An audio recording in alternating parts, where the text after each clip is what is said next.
करोड़पा का patrolling post अनैत के नौजवानों के गश्त के दौरान दुनियापुर रोड पर भटकने वाला गूंगा बहरा बच्चे के बुरसा की खोज लगाने के बाद बुरसा के हवाले कर दी। मजीद देखते हैं स्नैम खान की इस रिपोर्ट में।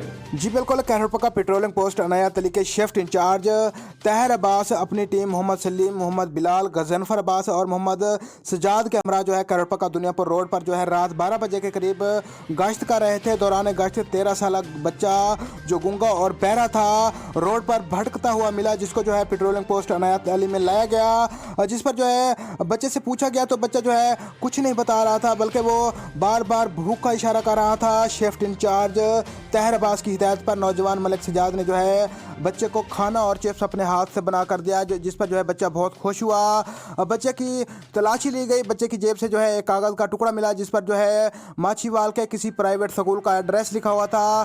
थाना माछीवाल को जो है कॉल की गई। थाना माछीवाल में जो है 2 दिन से जो है बच्चे की गुमशुदगी का जो है रिपोर्ट भी दर्ज था। उसी दौरान जो है बच्चे के वालिदैन से जो है रब्ता किया गया, जिस पर जो है बच्चे के वालिदैन को थाना अनायत अली में बुलाकर जो है बच्चा उनके हवाले कर दिया गया। जी।